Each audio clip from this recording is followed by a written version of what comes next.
Good afternoon to everyone here today. It is my pleasure to welcome you all to our webinar, Implementing the Business Case for Diversity.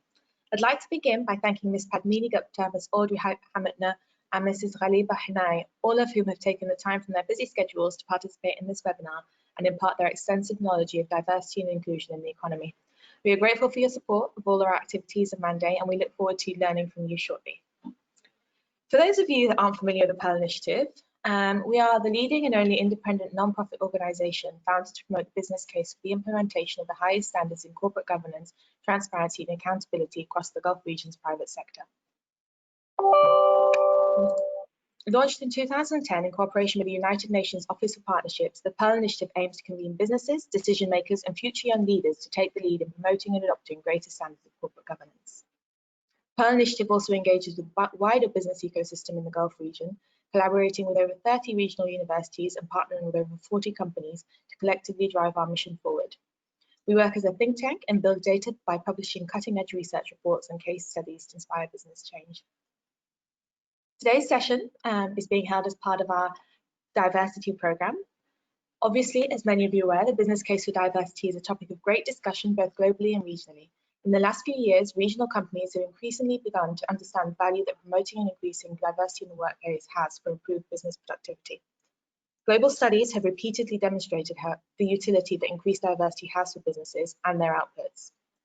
However, we do continue to observe that businesses have a long way to go in promoting diversity within their ranks, and particularly in ensuring that the women who work within them are supported in a manner that benefits their careers.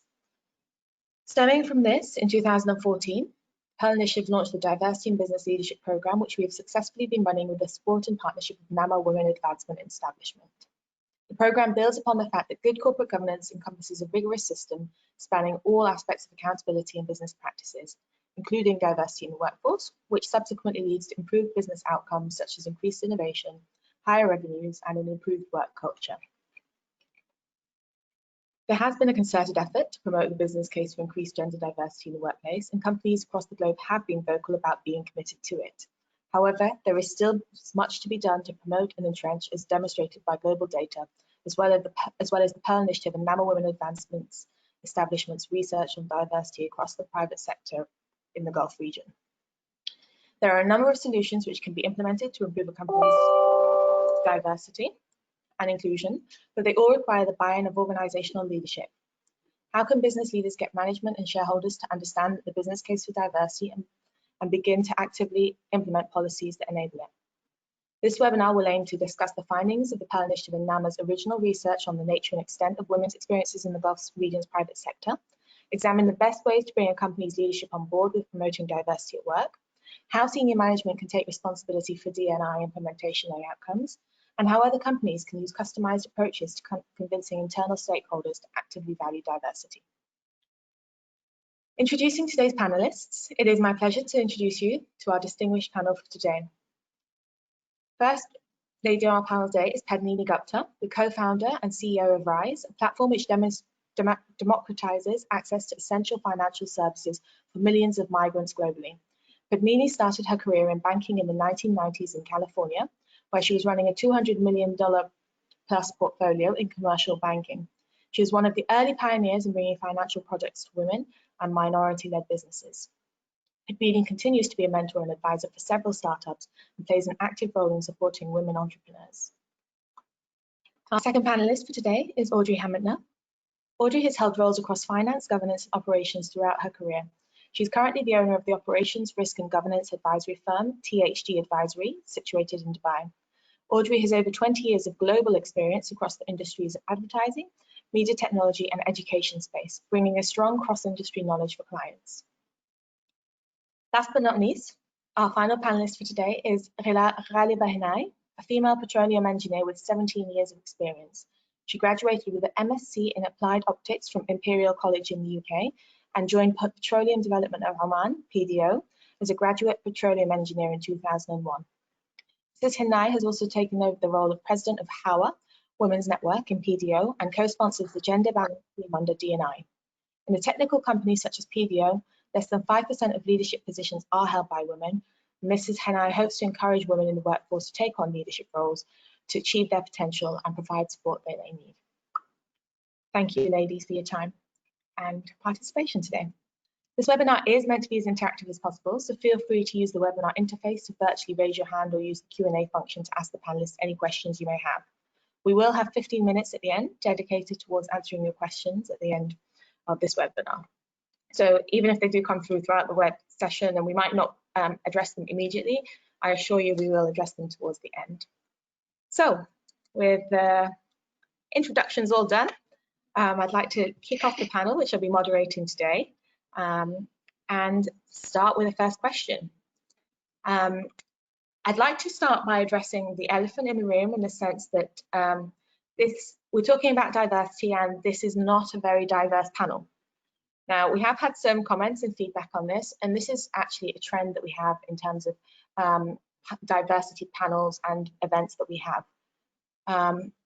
It wasn't an active choice for us to have a full female panel.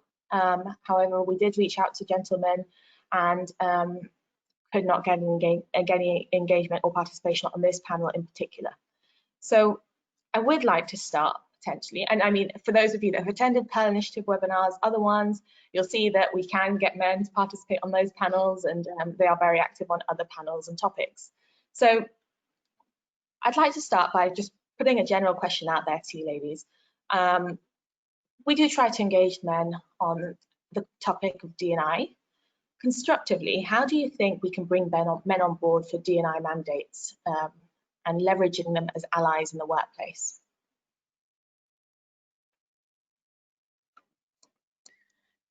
So I think myself that, I mean, I've met a lot of men in the companies that I've been supporting and in companies that I've worked with who are very much on board in terms of D&I.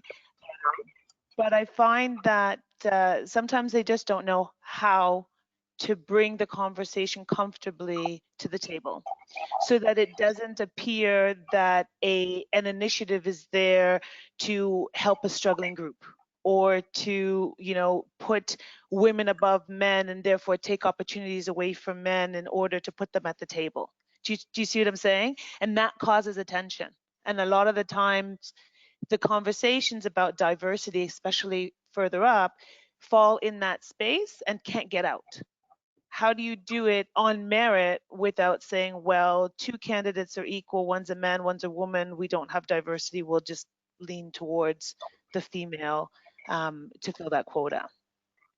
So I think that addressing that and helping create awareness and programs that help people understand that that's not always the case, and it doesn't have to fall under that discussion. Also, I think would be really helpful. Thank you, Audrey. Padmini, Ghariba, do you have any additional thoughts on that topic? So let me answer the question a little differently, because, you know, the idea that the panel isn't diverse is based on the assumption that diversity comes from just gender. And that itself is not a good assumption, right? So when I look around, I see diversity on this panel. So I see a British Canadian who's got experience all over the globe, from technology to advisory. I see an Omani who has amazing experience in the petrochemical industry and across, and people that are actually interested in diversity. And for me, look, I'm an American Indian, an ex-banker. I've worked for the World Economic Forum. I also am diverse. So let's think about diversity not just from a gender angle, but from a resource angle. The diversity comes from diversity of opinions, diversity of backgrounds, diversity of religion, diversity of ethnicity. And that is what I'm seeing on the panel. And so you don't necessarily always have to engage men. It doesn't matter if that gender lens is on, as long as you engage diversity of opinion. Thank you. Love that response. Yeah. nail on the head there, Padmini. And final words for Khalifa for you. Yeah, so I guess between Audrey and Padmini, we've covered pretty much both sides of it. So I totally agree with Padmini. I think diversity is a much bigger picture than just gender. Unfortunately, I do see it quite often, even in the oil and gas industry, where when you discuss diversity, the first thing that comes to everyone's mind is usually gender. Being the fact that if you look at even in our industry, we do have quite a diverse community, but the females is the one that stands out as the least representative in that community, which may or may not be true, but it is what is the perception rather than anything. So I do agree with Padmini. I think you need to be careful when you define the word diversity on what you mean by diversity, and it should not just be on one. It could be on ethnicity, age, religion, backgrounds, whatever, nationalities, etc. But from the gender perspective, because that is also something that I'm a bit passionate about, because it is an area that we do struggle with. If you're looking at it from, if you want to define it, or you want to look at it from the lens of gender, so not define it, but rather just look at it from the lens of gender. I think what I found is we do have advocates in the industry, quite a bit of them. The issue is I still find that they are very uncomfortable with the discussions when it comes to diversity, despite the fact that they are promoted and they truly believe in it, and we see it. We have it a lot I have many examples, and throughout the session, hopefully we'll be able to discuss more. What I do find is when you tell them to come on and discuss, they'll say it is much more impactful if a female discusses about her experiences, which is not true, because at the end of the day, you need both of us to discuss it. If you want gender parity, if we're discussing that as the lens, then you need both sides of the story. One side of the story does not suffice. So I think that's where we need to bring the men along a little bit to get them to understand that lens and see that they need to understand our point of view as much as we need to understand theirs, and therefore we tell the story together and not as two separate entities. So that would be my take on that. Yeah, you raised an interesting point there. I mean, I've seen it happen before as well, when you've had gentlemen on a panel discussing diversity or diversity initiatives, and then you get the people that comment and say, oh, well, that's ironic that the man is talking about the diversity initiatives and leading them. So sometimes we feel that they can't do right for doing wrong. We'll try and keep it neutral. So following up, thank you for setting the context. I think that's a fantastic context for the rest of our course. Full diversity, of course, discussions. We'll be touching upon the diversity agenda, but we can factor in all other aspects of diversity as well in the conversation. But so following on maybe Padmini, from your point of view, obviously the business case for gender diversity is one of the most commonly discussed imperatives for companies and organizations across the world. Obviously your experience, background, you've seen how it happened, conducting.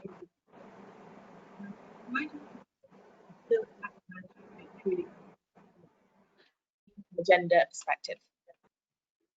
So Yasmin, unfortunately, I couldn't hear the question. Could you repeat it? Perfect. Sorry, I think we've got some issues with the echoes. So if can I ask you, if you're not talking, ladies, just to mute your mics, and that might reduce our echo. It might be a bit annoying because you forget to unmute, but hopefully it will get rid of the echo.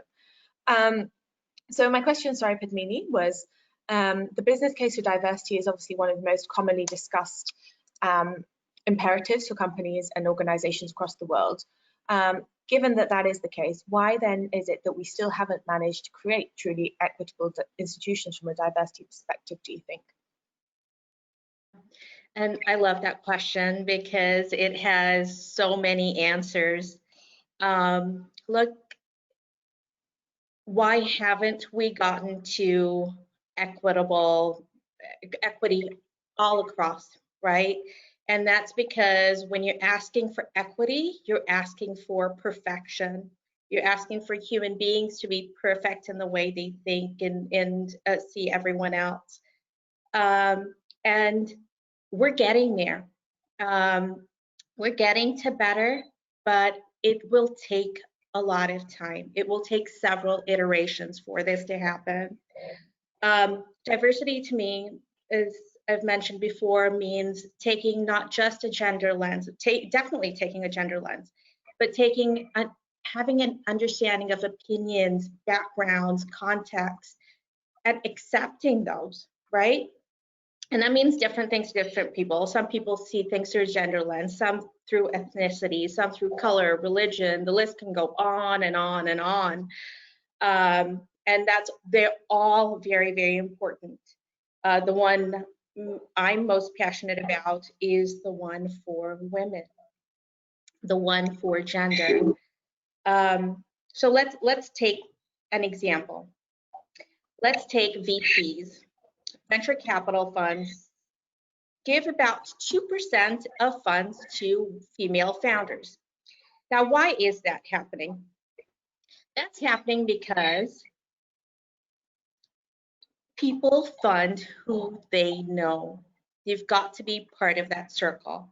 And who is it that's doing the funding?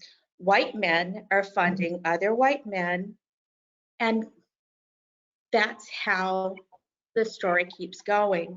And for women to break into that circle, it's just a higher barrier.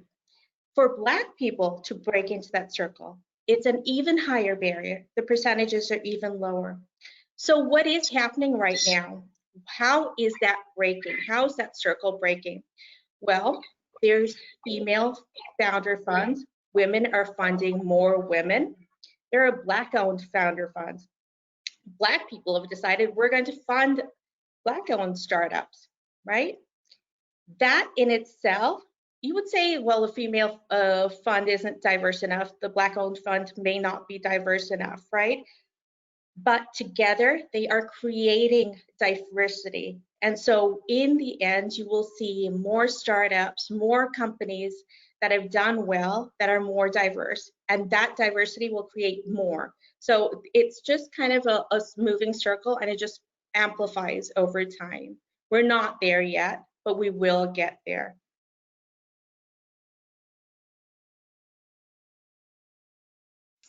Brilliant, thank you. Ghaliba, can I ask you from an oil and gas sector perspective, how do you see it in your industry? Yeah, so in the oil and gas sector, I don't think we're there yet. Despite D&I has been discussed, I mean, even if you look at my organization, I think we've been starting to talk about D&I since late 90s, early 2000s, and we're now at 2020, and I can tell you, we've come a long way.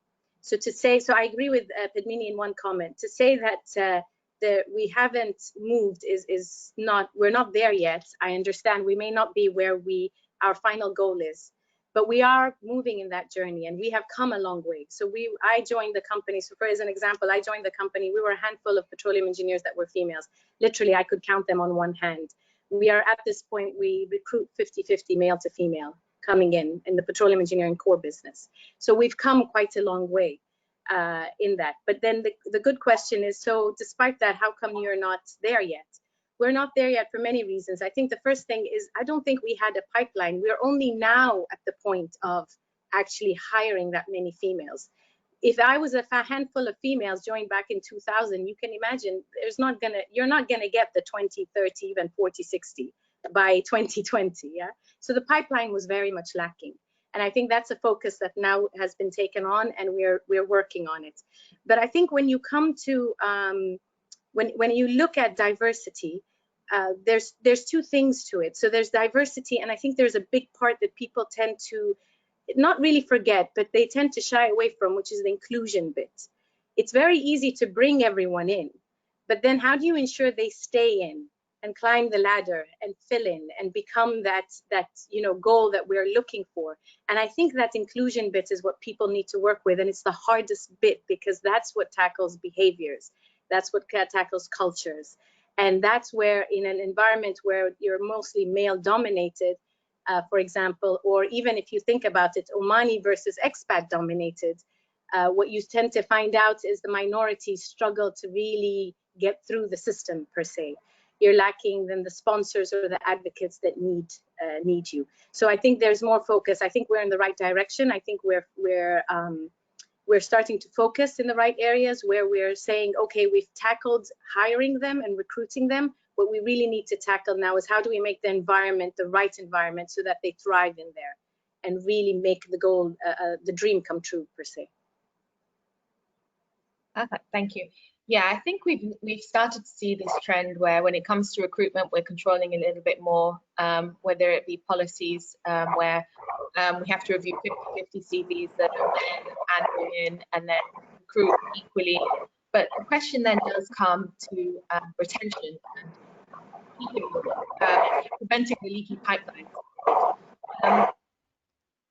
Can you all hear me? Sorry if is it fuzzy? You can hear me? It was a bit fuzzy, but it's better now. Thanks. So I think the question then is, what are some of your experiences in trying to implement D&I policies in your institutions? Maybe if I could ask you again, Padmini, in your capacity as CEO and as an employee. So I've been very lucky. We actually have over 70% of our employees are women. And most of our customers are also women, right? And that's because, well, it may partially be because I'm a woman as well. So we build around our customers. And the way we have built our institution is to actually care deeply about our customers and to continue to iterate and listen to opinions.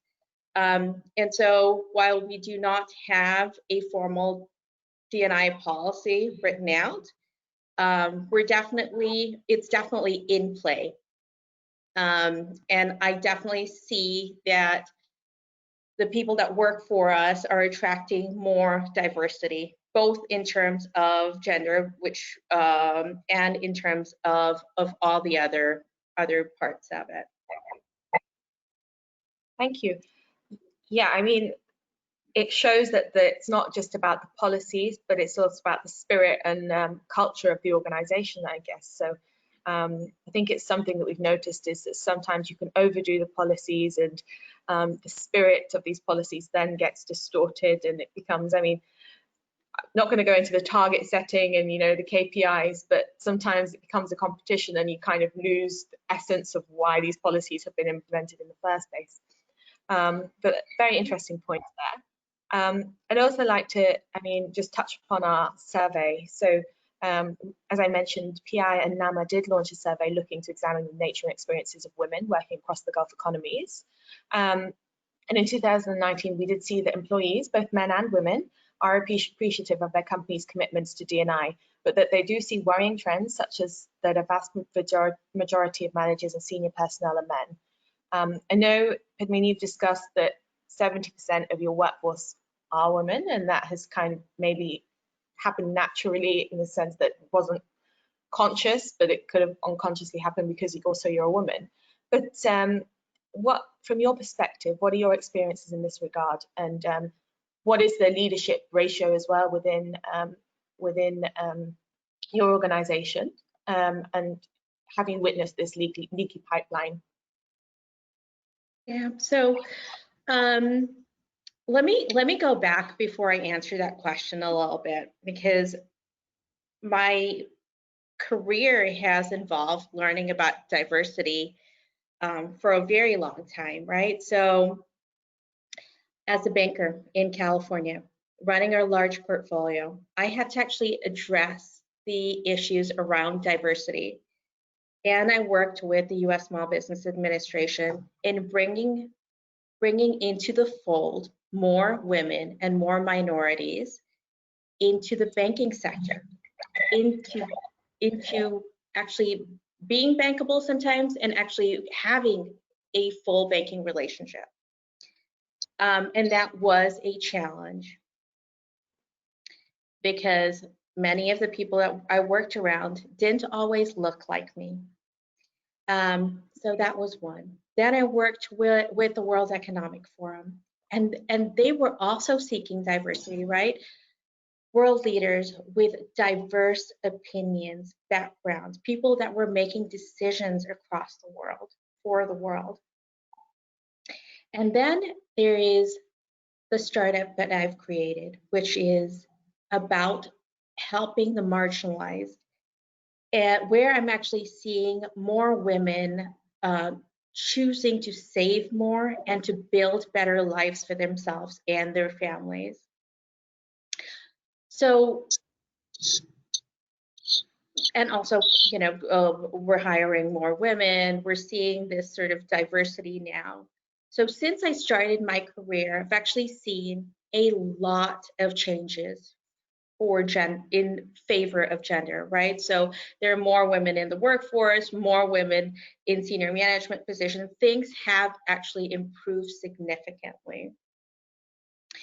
But what I see in general is that you need women, you need more diversity at the bottom to reach the top in order to continue to see growth in improvement in those areas. So what happens is that you see lots of women at the bottom, and then at some point they decide, that's it, I'm going to drop off. So you're not seeing as many women in senior management. And you really need to see that in order to get more women in the workforce and to actually build up to senior management level. So it's not perfect, it's improving. To bring it back to the startup that I've built, to bring it back to Rise, I, of the founding team, am the only female. The other two are male. We have a very diverse background. So it's 1 out of 3. And we continue to seek that diversity across all of our employees and the way we work. And we will continue to get better, but just because of the kinds of services that we've created. But I also see that women are making the choice to start their own businesses, therefore be in charge of their own futures, how well they do. And so that also is another trend that I'm seeing, and that will also create more women in leadership positions.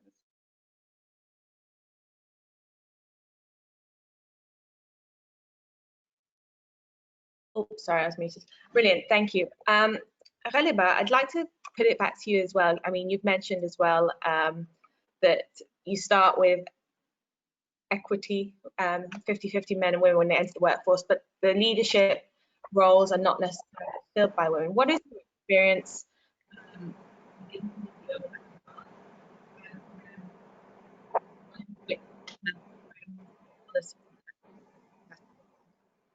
Sorry, Yasmin, I lost you in the last bit. You wanted my experience in that trend, I'm presuming. Yeah. Okay. So yeah, so like I was saying, and like Padmini said, you see a lot of them now coming in. They're at the lower levels, and then as they climb, you start seeing quite a bit of drop off. We're seeing large numbers of drop off where we are. I said 50-50. By the time you get to not even senior management, I'd say middle management, we're down to something like 20%. And then it just keeps on trickling onward. So it's a very leaky pipe. I think there's a lot that plays in that. And like I was saying, I think inclusion is one of the biggest issues we face with that. I think if I want to break it down and look at it, I would look at it from a few issues. So one would be behaviors. I think biases, and we might be coming into that a bit, but biases plays a huge role with this. Subconscious and conscious biases, but the unconscious ones I think are the more dangerous ones, because those are the ones that are usually done unintentionally, but tend to have a huge impact on the minority. So I think it's something that people, it's like you said at the beginning, that's one of those elephants in the rooms that need to really be discussed, that need to be coming out on the table, and people need to start really discussing it. It's not a comfortable topic, but it's one that needs to be talked about, because only once we discuss it will people turn unconscious to conscious, and only when we are thinking about it will we really start making those behavioral changes that we need to. So I think that's one thing. Another thing is talent initiative strategies, I think, need to be implemented a little bit. And by that, I'm talking about really advocates that can pull females. So if you have a male dominant senior position, you really need those males to be advocates for the females, because if they're not, you'll find that they'll always hit that infamous glass ceiling, and it just doesn't break. You know, you're like bobbing your head here and there, but it just doesn't break. So it's you need those sorts of advocates, and I think it's very important we play that role, that we get senior management to become real serious advocates, and they believe in it. So there's a difference between buying into the business case and truly believing into D&I. Buying into the business case is usually easy. You give a case, it's there. If you don't do it, this is your risk. It's similar to a number game. Yeah, yes, no, yes, tick box, fine. But when you're actually now starting to make them believe in it, live it, believe in it, experience it, come with us and feel what the issues are. And these are the sorts of discussions where we have to bring men and women together. It's not just a women's sort of discussion and a men's sort of discussion. It's one that we have to bring together to open up what the challenges are. Then only I think the men will slowly start feeling. At the end of the day, guys, men have children, they have daughters, they have sisters, they have wives. They can feel this. It's just a matter of opening their eyes to actually see it, because otherwise they've been in this bubble for so long. It's innate almost, you know. So when you bring it up, they're like, but what's the issue? They've seen their fathers, their grandfathers, everybody's in this situation. How come any different now? So I think these are the sorts of things that as an organization we need to focus a little bit on. Brilliant, thank you. Some very pertinent points, and actually I'd like to pick up on one in particular. So you haven't exclusively touched upon this, but work-life balance. I think it's an important one to touch upon, particularly given the current COVID-19 work from home environment, because work-life balance is one of the most essential components of creating an equitable business culture that does foster gender diversity. And given the change in the work patterns due to COVID-19 and the impact that women employees have felt in juggling housework and child care responsibilities and office work at the same time. Pre-COVID, our survey revealed that in a normal circumstances, only 45% of respondents said their organizations helped them achieve work-life balance. What would you recommend to have this figure changed, or to 100%, or at least get us nearer the 100%? Maybe Ghaliba, if I can ask you for that. Okay, maybe to me, work-life balance is something we always discuss as the president of the female network. That's always my very first thing. They always tell me, please find us a way to find work-life balance. If you ask me, I'll tell you that's a misnomer. There's no real work-life. I mean, if you're looking for 100%, then you're going to be looking till your day's end. It's not going to happen. To me, what we really need to find is work-life almost harmony, integration. How do we make our lives one that is harmonious, that you are comfortable when you're actually working, and then when you're not working, you're actually focused and you're giving quality time to your family or to yourself or to whoever it is, or whatever your other extracurricular activities would be. So to me, what I really think, if we're striving for this work-life balance comment, we're always going to be hit by a wall. It's not easy to say, I'm going to dedicate 20% of my day for this and 70% of this and 30%, because what ends up happening is you'll always find trends in your life, peaks and troughs, where certain times you have to give quite a bit of focus to work, and other times work doesn't need that much focus and you can actually give more focus to family or to yourself or to whatever. So I think what people need to start striving to, and I think COVID-19 has been actually amazing to prove this, because a lot of the women got home and started working remotely, which was the dream. A lot of them said, if I could work remotely, I could balance. And what's happening is the boundaries have completely disappeared. It's blurred completely. And it's like they don't have any balance because they don't have any boundaries anymore. They don't know whether they're working or with the kids or whatnot. So it just has proven, if anything else, that trying to compartmentalize is not really the solution. And what we really need to start looking at is, how do you as an individual do something you really like and be able to say, okay, once I'm done with this, I'm going to give now certain time to my family and make it truly quality time, and be able to fit that harmonious sort of living environment. Brilliant. I like that perspective. Harmony at work as opposed to work-life balance. Fantastic. Definitely something we should all be aiming for. Thank you.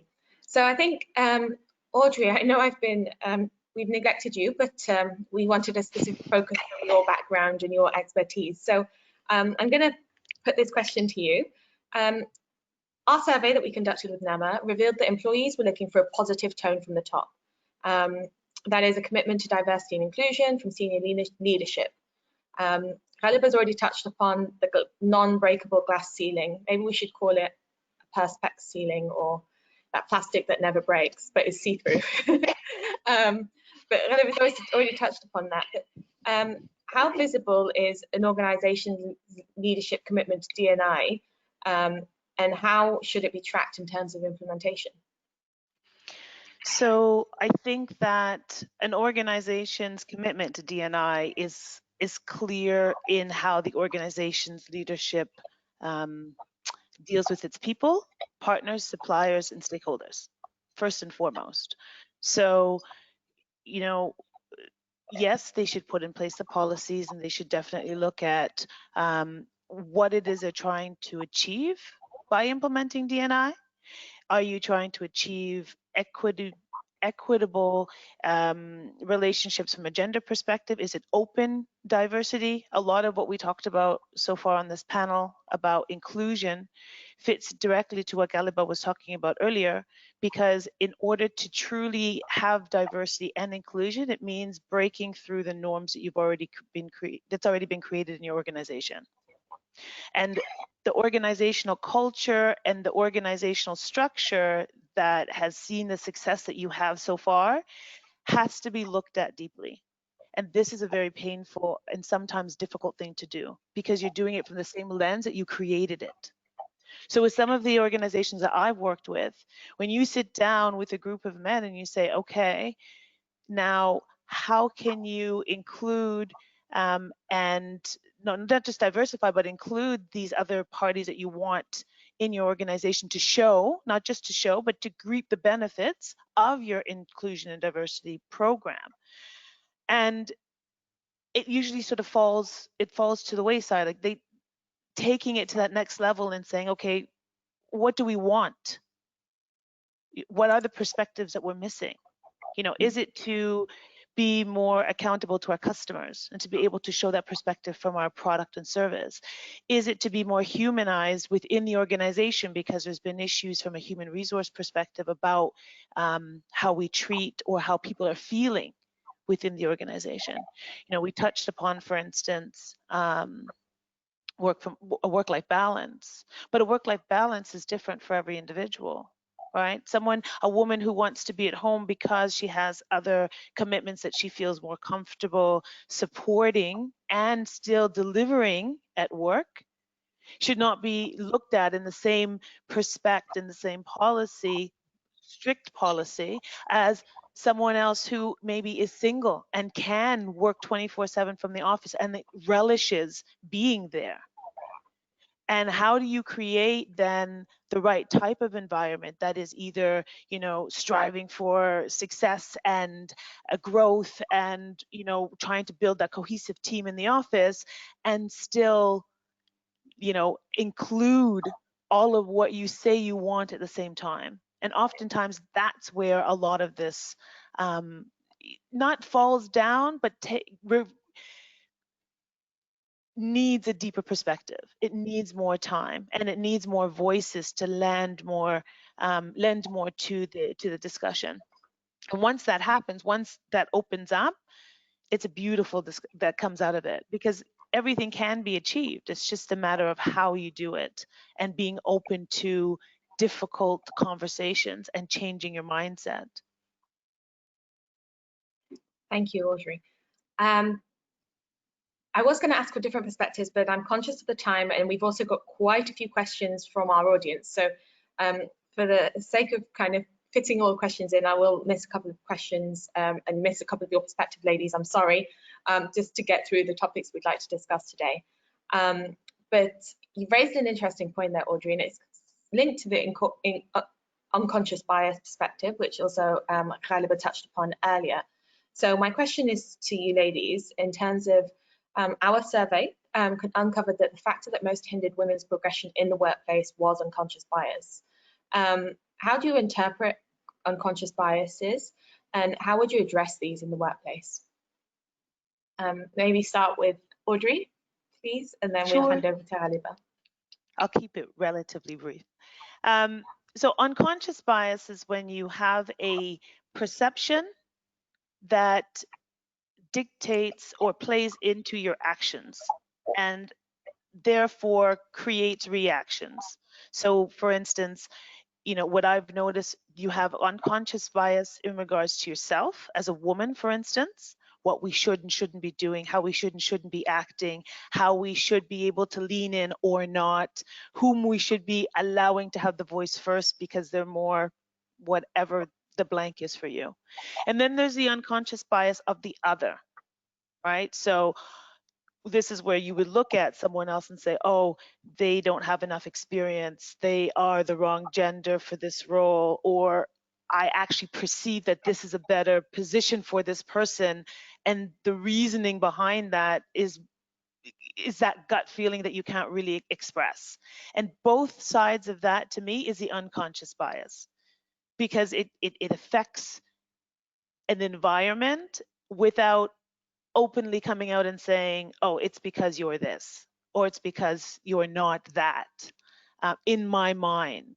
And it can be very difficult for people to come to grips with.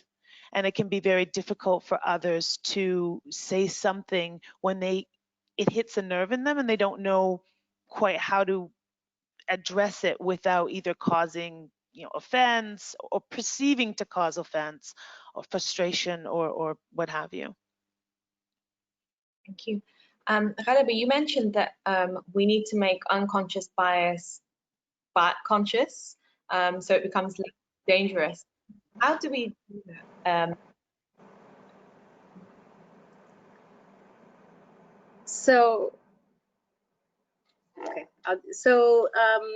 How do we turn on? So I'll just tell you a quick story, so you can, and then I'll tell you how we turned it. I was having one point in my career, I had a review with one of the senior managements on my career development. And it was very funny because as I walked in, and you know, we're technical people at the end of the day, even my career development was put into a graph. And he was staring at my graph and he comes and he says, so you have 4 children? And I looked at him and I was wondering, I said, is that really, you know, drafted on the graph? And he said, no, but I can see the drops every time you had a child. So either being the delay or the performance drop. It hit me. Now, I had not realized when I went back to look, it's true, with every child I had, my performance was automatically dropped. Doesn't matter, because I opted to take part-time, obviously, after having children. So it doesn't matter that I was actually doing the same amount of work in less amount of time. I was actually just dropped. Now he says, but that's fine, don't worry, that happens because you were very busy between the, you know, home and work. Now, the reason I bring that example forward is because it just shows, I mean, to him, this is just a normal fact of life, but this is a true unconscious bias from his end, because it doesn't have to be because I'm busy or I just had a baby that I can't perform and perform as well as I did before. Now, of course, I could make my own choices to choose not to, but that's a different choice. So that was something that really hit me. And I think what I did as an example to bring unconscious bias on the table is in the female network. What I did was I did a fishbowl exercise, as simple as that, where I got a few females and males to give a bit of stories of situations like this where it hit them, where they felt that they were unfairly treated because of one reason or another. We did it in a way where nobody knew who was speaking, because again, there's always that fear of if I talk, it will penalize my career. And what I did was I got management to sit down and listen to that conversation. And okay, we got very defensive in the room, etc. But what it did was it brought these discussions on the table. It got them to start saying, well, that's not what was the intention. She's extremely sensitive. Why did she feel that way? Whatever the comment is, the bottom line is they started thinking about it. And with that, we started discussing now with the whole D&I and the HR department on how do we start now really talking about behaviors and bringing this forward, where exactly what you were saying, Audrey, it doesn't have to be a male to female. It's sometimes even a female to male. it's innate behaviors that we were born with. We've seen our parents. We don't even know we have them in our hearts. You know, it's as simple as when my son came and told me he wants to be a chef, and I was like, eh? A profession?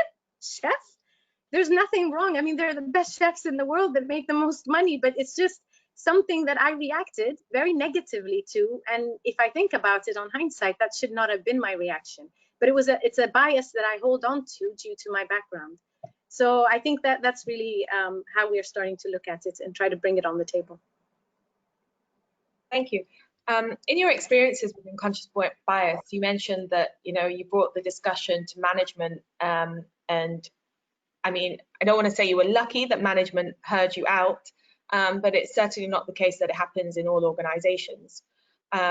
So I think the next question from that would be maybe to Padmini and Audrey as business leaders. How do you think management across sectors and organizations can be held accountable for promoting and entrenching diversity and inclusion? I think there's, if you'd like me to start, there's about 4 ways you can do that. They're out there right now. They just need to get better. So first being external reporting, right? So gender pay gap measures, ESG mandates, companies identified by diversity, which is a really important one.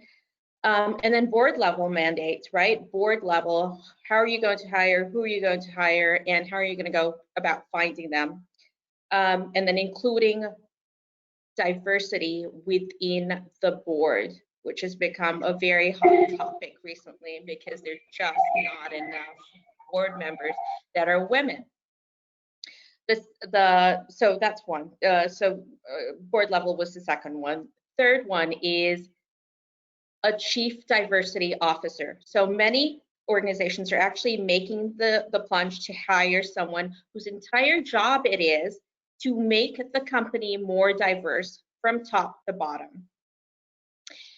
And then the fourth one is senior management. You need to see more diversity at the top in order to have more diversity throughout, because it will allow people to see success, what success looks like, and those senior management that is more diverse will also usually mentor the people that are growing into their positions. And so I think that will create more accountability, but it'll, from all sides, right? External as well as internal. And that's what companies should aspire to do.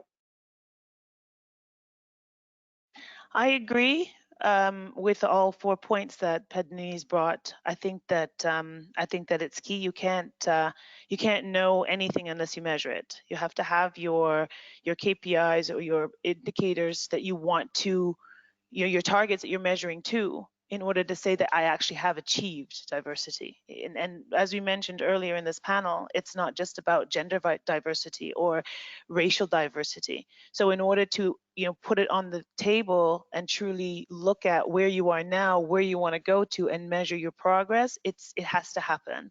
ESG is a fantastic way that an organization can look at getting involved internally and making sure that it happens, and that they have a structure to present, or at least to let other people know that it is something that is being worked on, and to hold themselves accountable by putting it out there. So it's effective because it's very public if it's done right, both internally to stakeholders and externally to stakeholders, suppliers, and so forth. The other areas are equally important.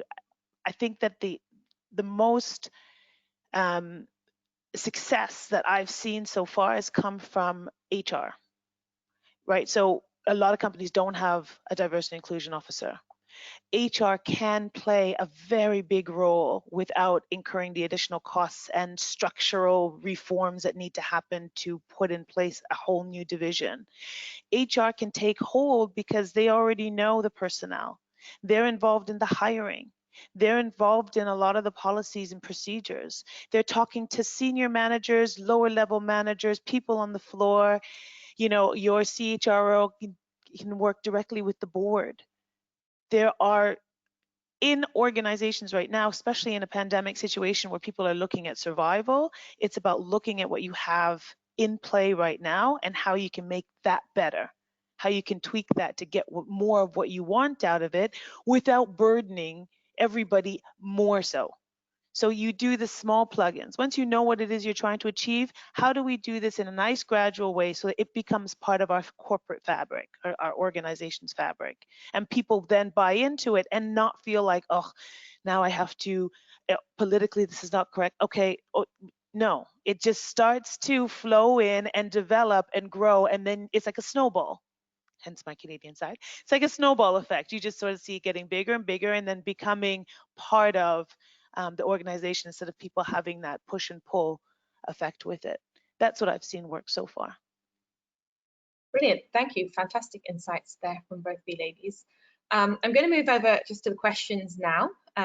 We've got 8 minutes left. So just touching upon your comment there about having to measure to be able to kind of know where you're going. The question from the audience has been, what do you think about temporary quotas? So just generally, but I think maybe start with Audrey, as you've touched upon, measuring, etc. So it's temporary quotas in particular. So I think temporary quotas are good because in different business cycles, you need different drivers and you need different things that you're going to focus on to get you through that time. And if you can identify what that quota is, and most importantly, the time frame in which it's considered temporary, because we've all seen temporary measures that never leave, right? We before COVID, we traveled and we had to have the little baggies, and they told us why back in 2011, and then it's 2020 and you still need the little baggies. What time frame is that temporary quota for? And once you know what you expected to happen in that time frame, and you know that we've hit it, whether it's earlier or slightly later, then the temporary quota is now temporary, and being okay with that and communicating that this is temporary, this is how we're going to measure it, and this is what we'd like to see happen, and then it will end, and you can trust us that it will end. I hope that answers your question. Thank you. We don't have that interaction that they're here with us, but hopefully they'll get back to us. All right. Another question we have is, and also Audrey, you have touched upon this, but I'll put the question to the other ladies. Do you think C-level should include a position typically to address the issues of gender parity and women churning out the organization? So the example given is a chief inclusion officer.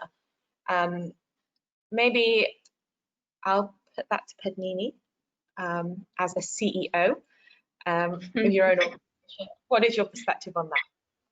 So I think it's a great idea. I think that if your company is very committed to diversity, then you need a person or an area that is dedicated to making diversity happen. So a lot of companies talk about diversity, but they don't know how to make it happen, nor have they integrated that function within the company itself, right? So it's almost like goal achievement. If you want something, you actually have to put all your strength to making it happen. And having a person that is dedicated towards this, towards diversity and inclusion, is important. It doesn't mean that only organizations that have chief diversity officers, or chief inclusion officers are going to have diverse backgrounds. Sometimes that actually fails, but it means that you have geared up to making your goal actualize. I'll just add something on Padmini because of an experience we have gone through. So we do have a chief officer of D&I that sits in human resources, and they've used the business partners in human resources to actually drive the D&I agenda along. I think one of the key successes or the turning points for D&I in our organization was when the business imperative was finally something that senior management took ownership of. It became their accountability. And then when we had this the D&I officer, what her role was to ensure that when we have these business champions, so that we actually had streams, different areas in the D&I aspect, where we had senior representatives that were accountable. It was in their sort of performance contract per year, where they had to accomplish a certain amount in those areas. And then they presented it regularly at the senior management meeting. So it became visible. So the visibility, the sort of accountability from senior management, and then having that D&I officer to be able to help ensure that that is getting cascaded into the organization, I think has made a huge leap in terms of our D&I agenda in our organization. Thank you, ladies. All right, another question. This is a bit, I think, maybe controversial, but it's a bit out there. Do we are doing enough to support diversity, to support each other? Did you hear me? Did you hear the question? Is that silent? It, please? Sorry. As women, do you think we are doing enough to support each other? Mm-hmm. I think we're starting to. I think people are starting to find their voice and feel comfortable, not just helping themselves, but realizing that if we help each other, we all succeed. So there's been an increase in the in business, on, you know, in organizations that are being developed, as Padmini spoke about the Women VC business. There's a lot more slowly coming to fruition, in which the different areas that women feel that they're not supporting each other or being supported are coming together to do that. But I think it's starting. It's not something that I'd say we're 100% there yet. We all agree, consensus there? So, look, I'm much more outspoken about gender issues and the things that I accomplish on an ongoing basis, because I want people to see that it is achievable. And so I can only speak from my standpoint and also what I see around me. I think more women are speaking out, leaning in, and talking about their successes, right? And their failures and how they get through it. And I think that as a group, we are doing more and more than we were before. So I think the answer is yes, and you know, we'll get better as to support as we go along. Brilliant. All right. We're at 1:59, so we've got 1 minute left. What I'm going to do is use the panel, a question from the audience, to get your final thoughts to wrap up the session today. So one of our audience members has asked, and if you could just do it in a couple of sentences. I know that this is quite an open-ended question, but a bit of short form would be good. So what does good diversity look like for you? And what is the optimal vision for diversity within companies in the Middle East and beyond? We'll start with you, Audrey. I think that good diversity looks like a fair representation of who your customers are and the society in which you're living in. So it's about having the right balance of people from all elements of diversity that we spoke about earlier, and having that flow through the whole organization, not just being in your section, department, in your own company, but across the board. What's the optimal vision? I think it would be where nobody feels left out. So Galiba spoke a lot about bringing people in and then having that leaky pipeline. If people feel that inclusion, then the diversity works, because you get the best out of those people, and then there's no cause to say, oh, it didn't work for me. So that's what I think would be the optimal vision. Thank you, Audrey. Galiba, over to you. Yeah, so I think Audrey covered quite a bit of it, but to add on, to me, an ideal diversity is, yes, to have to be similar to whatever the society is or whatever your environment would be. But it's really an environment that allows everybody to reach their potential and to allow creativity, innovation, to allow everyone to bring something to the table. so that you have the cutting edge almost compared to other industries, because you're able to stand out due to that. We're moving into a very global community. We're not where we were 10 years ago, and we are definitely not going to be in the same situation 5 years from now. And if we don't get prepared to set ourselves up for that, we're actually setting ourselves up for to slowly disappear, per se. So I think, to me, when I say what is the ideal case is exactly having diverse opinions, diverse cultures, diverse genders, all in one environment that all feel included enough to be able to bring out their best potential. Thank you. Final remarks from me, Padmini?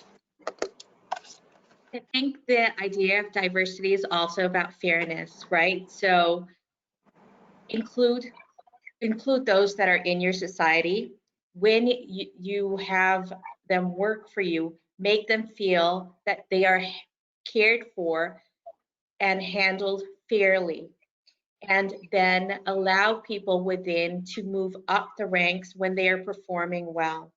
And I think that's the key, is to create diversity. You need to be able to see people fairly and treat them fairly, and then it'll automatically happen well for you. Brilliant.